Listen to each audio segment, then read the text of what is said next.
আজকে আপনাদেরকে জানাবো এই গাভীটা বাচ্চা হওয়ার কয়দিন হলো? 7 দিন হলো। 7 দিন হলো তার দুধ হয় না।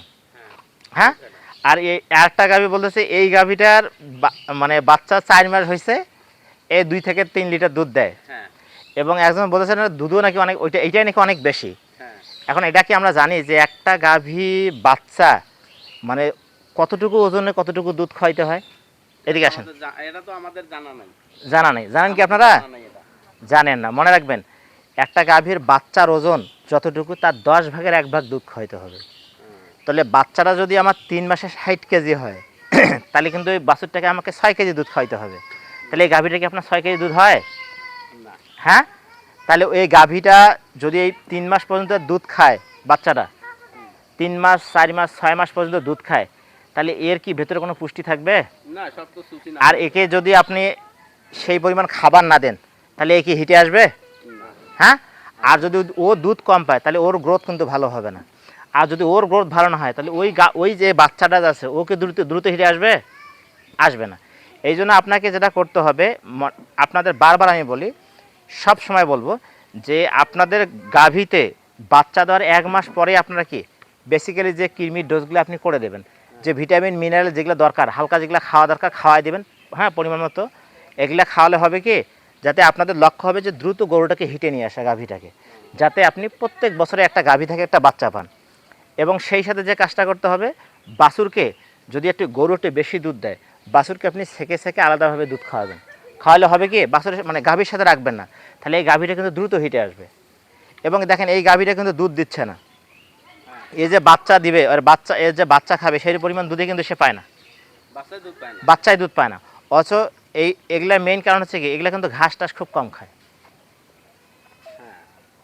ঘাস না খাইলে হবে না। হ্যাঁ, ঘাস খাওয়াইতে হবে। সেই সাথে আপনারা কালাই আছে না, বেশিরভাগ খাওয়াবেন আপনি যে খুদের ভাত কিন্তু খাওয়ানো নাকি। গাভী গরুকে আসলে খুদের ভাত খাওয়ানো যাবে না, এটা খাওয়ায় কোনো কাজ হবে না। আমরা ভাবি খুদের ভাত খাওয়ালে বলে দুধ বেশি হবে। না, গাভীকে আপনারা খুদের ভাত কম খাওয়াবেন, মানে না খাওয়াটাই বেটার। গাভীকে যেটা আপনি খাওয়াবেন, ভুসি খাওয়াইতে পারেন, সর্বোৎকৃষ্ট খাবার ভুসি খাওয়াবেন, খৈল খাওয়াবেন। তারপর হচ্ছে কি, যেমন গুঁড়া টুরা আছে, বিভিন্ন প্রকার কালাই, যে কালাই হোক না কেন এটা খাওয়াবেন, তাহলে গাভী খুব ভালো থাকবে। এবং আমার বারবার যেটা কথা বলবো, এই গাভী থেকে একটা গাভী থেকে যদি একটা বাছুর আপনি পান, এই বিষয়টা আপনি ইনশিওর করবেন। হ্যাঁ, আর যেমন এই যে শাহিওয়াল, যারা ভালো গরু সম্পর্কে ধারণা আছে, তারা দেশি গরু বাদ দিয়ে, মানে দেশি গরুর পাশাপাশি আপনারা ফিজিয়ান গরু পালন করবেন। কারণ একটা ফিজিয়ান গরু থেকে কতগুলো দুধ পাওয়া যাবে? মিনিমাম 10 থেকে 15 লিটার দুধ পাওয়া যাবে না?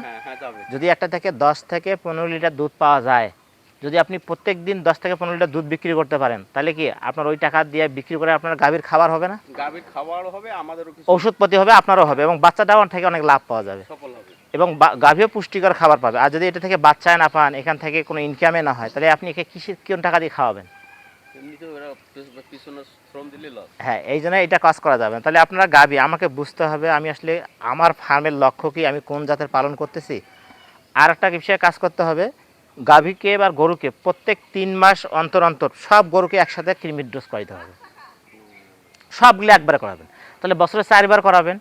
এর মধ্যে যে গরুটা গাব আছে ওইটাকে করাবেন না। তাহলে গাব যেটা আছে, তাহলে মনে রাখতে হবে, গাবের প্রথম 3 মাস, শেষ 3 মাসে আপনাকে গরুকে কৃমির ডোজ করার দরকার নাই। হ্যাঁ, এরপরে আপনি সবগুলা করাবেন, নিয়মিত ভ্যাকসিনেশন করবেন, মাঝে মাঝে হচ্ছে কৃমির ট্যাবলেট খাওয়াবেন, মাঝে মাঝে হচ্ছে কৃমির ইঞ্জেকশন দেবেন। তাইলে দেখবেন যে কি, আপনাদের গরুর রোগ প্রতিরোধ ক্ষমতা অত সহজে হবে, মানে বেড়ে যাবে।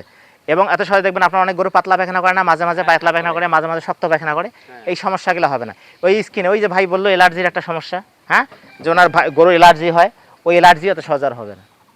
তাই এই কাজগুলো করলে মোটামুটি আপনার গরু অনেক ভালো থাকবে। ধন্যবাদ সবাইকে।